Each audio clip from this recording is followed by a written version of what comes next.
It's perfect for what animal? Go for it. Go for it. We like it. My name is Jake, and my job at Sunshine Island, well, most people call me boss. So I'm Vincent, and I'm game designer on Sunshine Island. My name is Erik, and I'm balancer on Sunshine Island, which means that I'm basically doing all that number stuff that you see in the game. So whenever you see, hey, I have to deliver 50 corn for anything, that's on me. Oh, my dream job when I was little, I think I started out, I wanted to be a race car driver. Oh, my dream job was actually be game designer. It took me some time to get there, and yeah, I'm really happy now to do my passion as a job. When I was little, I wanted to become an astronaut. I always had an obsession with the endless space and also with everything that comes along, like Star Wars and Star Trek. So astronaut was the thing I wanted to do. My morning routine, starts out as a good morning when and if I wake up. And from there, I log in and I start my day. That is as much of a routine as I can possibly manage. My morning routine. If I wake up properly, it's already good. Then making a coffee, and then that's it. I start. Getting my kids into school and kindergarten. I mean, the weather's pretty good. I really love the theme that we have with the game. I love this whole islands, like for me, I think like Tropicalis and Jade have to be my like two favorite islands because they have that kind of like Hawaiian Asian kind of like vibe to them, which like especially when I was a kid I really loved. And so yeah, I think the theming of the game, the art of the game, and also some of the characters that we have, I just really like it. So What I like the most is actually how you can go from one island to the other and just collect your things and start delivering to the planes and ships. So I really like the game itself, but yeah, I really love this part where you have like the different islands you can go to and they are interacting with each other. I think the whole environment of the game is just great. It's so calming. It's like super friendly environment. It's the combination of this casually friendly approach and still having a depth for the player to actually evolve a strategy to actually be efficient in the game. I think it would have to be Ikaika, just because like he seems to have the vibe of the sort of people that I hang out with. Actually, I really love Camille as a character. I think she's full of energy and she's really a great character in the game. She's also one of the youngest, so I really like how goofy she is. That would be Diego, I would say, simply because one of my sons is called Diego, so I just have a connection to that name. Which is actually also not the reason why the character in-game is named that way. If you would think that, that's not true, but yeah. Yeah, absolutely. Like the thing is, I feel that we built something amazing. I think that we built something that, well, I can tell you, I was gonna say millions of people, but hundreds of thousands of people every day really enjoy. So yeah, of course I'm proud of that. I'm really proud of the team. I'm really proud of the work that we do every day, and we're trying to make things as grand, as fun, as how do you say, as good as we possibly can, so of course. Actually, yes, I'm really happy about what we have. I think the game is nice, it's really visually appealing, it's really relaxing to play, and I really enjoy to play it, and it's a bit competitive too, so I like that part too. I think we can be very proud. I mean, we have a game that's on the market for more than 1.5 years now. That's not very clear to most players, but it's actually very rare that a game makes it that far. So I guess we can be very proud of what we have accomplished, that we can actually still all enjoy the game together, right? So one thing that I would like to see is actually more things about fishing, for instance. I think we have something that is nice already in the game, but it needs, for example, probably a sea book there, or something that is talking about the different fish you can get and explaining to you how you can fish, what to use to fish and such. So I think there is quite a few things that we can do on the fishing side. That's actually quite a rough question. I mean, we have many things we wanna improve on the game. I think for me personally, I would like to have a better way for players to engage with each other in a non-competitive way, I would say, like even like on a social layer more or less, so they can actually have an easier way to talk to each other or to interact with each other. It's not very simple. It's not an easy thing to do because there are many constraints regarding that, but if I had it on my wish list, it would be probably very high on top of that.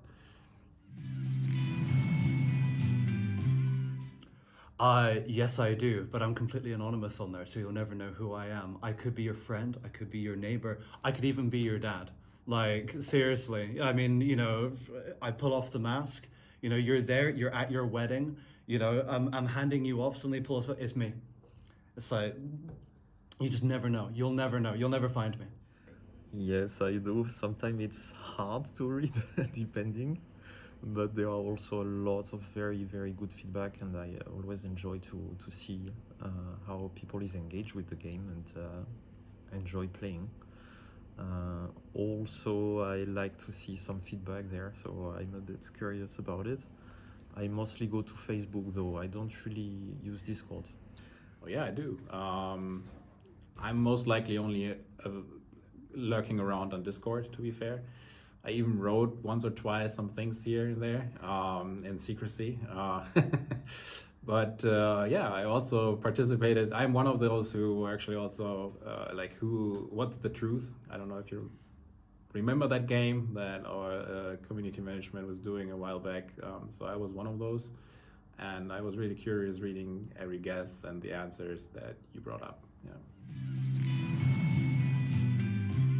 Short and long term, I mean, I guess it would be the same thing. Continue to have more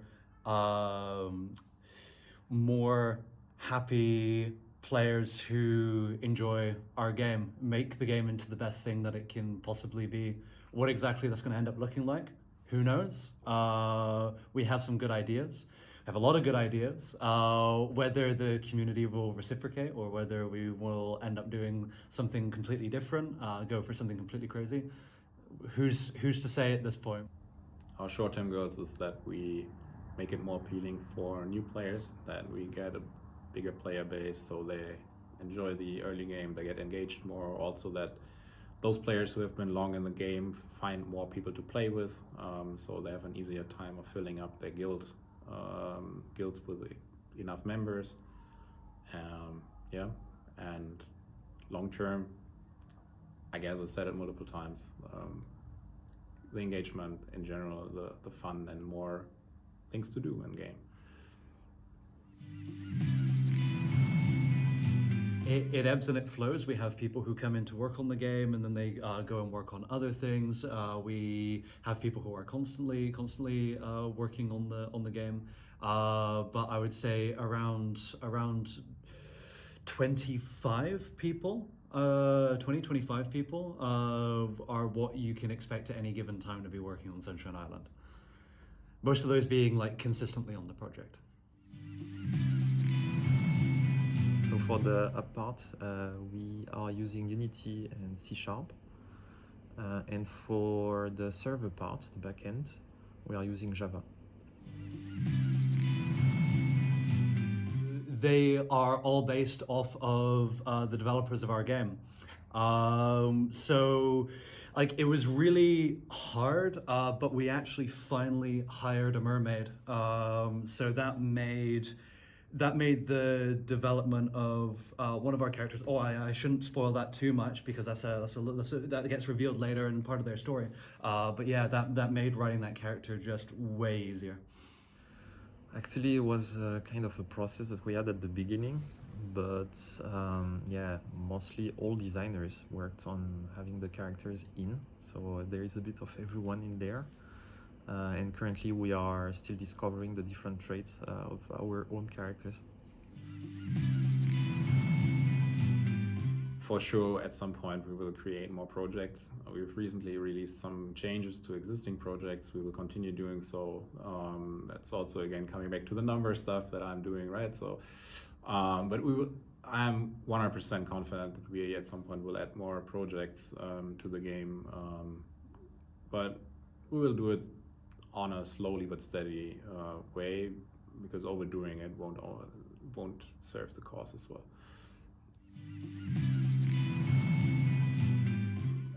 That is a very tough question to answer. So I need to take a little deep dive if I want to. That is basically, so the whole economy is based on you have things and you don't have things. So you need to basically adjust your economy to get the things you don't have. By that, like leveling up, for instance, and unlocking stuff, and then you have to build it, and then you are expanding your whole economy. And here and there, the game gets more entertaining and more interesting and more strategic if you have some buildings that you can only build limited amount of times or unlimited amount of times. So you as a player always have to figure out what's the best way of approaching things, new unlocks that you get by playing the game, or in general to optimize like how to get the most points out of a tournament, or how to contribute to a project the best. So you basically have to figure out what to build and what not to build. And for some buildings we just said, okay, it makes sense to just have one of those because it's adding some challenges to you as a player in terms of figuring out how to handle those. But on the other hand, it also makes things a little easier for you as a player because you cannot make mistakes with it, right? So it sometimes just feels good because you know, okay, this one I don't have to make my mind, right? It's just one building. I can only have this one building. And I don't have to think about, okay, do I need 5 or do I need 4 or I do need another one in order to do stuff with that. So it's basically taking a little bit complexity from the player away, but also adding a little bit complexity to the player. It's an interesting game mechanic. That's why we basically added it.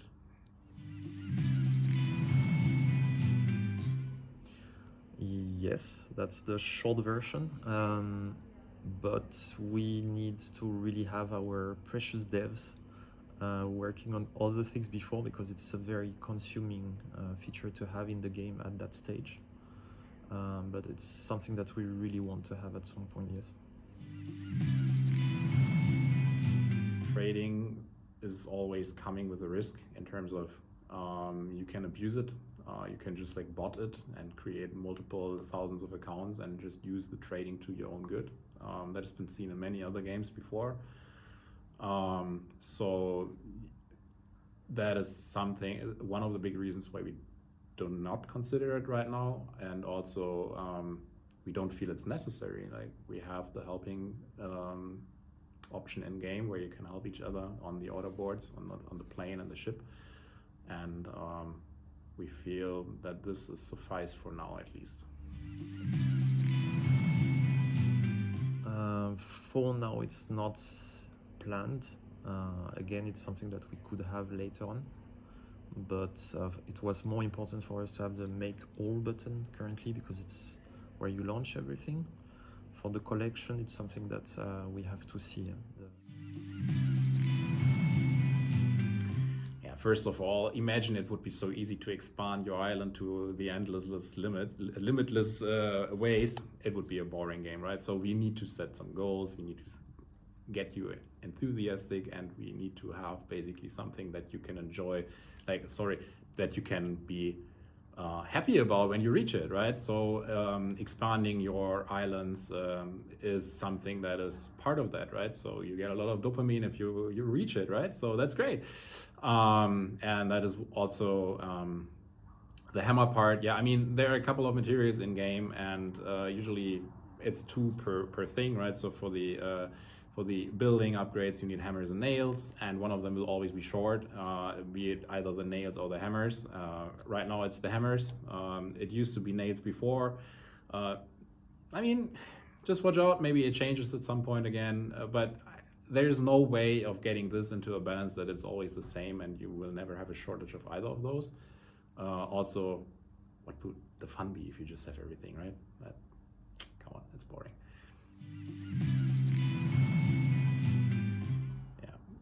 That's a recurring question.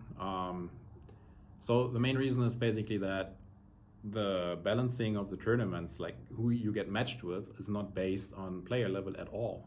It's only based on player performance. So if you are a level 30 player and you're just really good at the game and you're just like having optimized the production chains and you're just like capable of playing a lot, be it because you want to or and have the time to, etc., then you're just capable of accomplishing a lot of points. And someone who's level 40 might not be as optimized and as time efficient, or does not have as much time, has less points, or is capable of getting less tournament points. Then therefore they are both matched in the same league at some point. And that's actually a good thing, right? Because it's based on engagement level, that you can actually overcome something, right? So it's you're always matched with players who have potentially the same capabilities as you have, right? Even though the level 40 player obviously could reach more if the level 40 player would do more, but they aren't. They're just longer in the game, hence they had more time to reach a higher level, and that's why we do it the way we do. At the end, I think we could have that for some of the tournaments, but it's very important for us that the competition can go on, because if everyone is out, then everyone is out, and we still need to have players, competing with each other in some way or some form. So yeah, that's a setting that we may have for some of our tournaments, maybe at some point, but we really have to be cautious about it. We decided to not give you the option to participate in a tournament or not, because we think it's just fair for everyone to do it and there is no downside, right? So you can just gain from it by playing a tournament. There are rewards for playing in a tournament, so not participating is not useful to us. But I can also say that all what we do with the tournaments, be it on guild side or tournament side, is always on a stake. So we always try to optimize it, and we will also come up with new stuff, especially new tournament styles, etc., that you then might enjoy more than you do maybe right now, at least for some of you. I really want to see a capybara in the game. It's my spirit animal. Like I feel that if I was an animal, then I would be a capybara, just because they're like friend-shaped. They hang out with everybody, like crocodiles, tortoises, like everything. I'd be sat on the island, I don't know, whether it's Tropicalis or Jade or something like that. I would be the capybara, sat there in the hot springs, orange on top of my head, like I can really dig that vibe, I love animals in general. I love cats and dogs, but there is always a debate, right? On my side, I really love dogs, so it would be really awesome to see one soon. I'd see a panda. I think they're just enormously cute and gorgeous. So yeah, it will also fit to the Asian setting island, the Jade Island that we have. So yeah, why not a panda?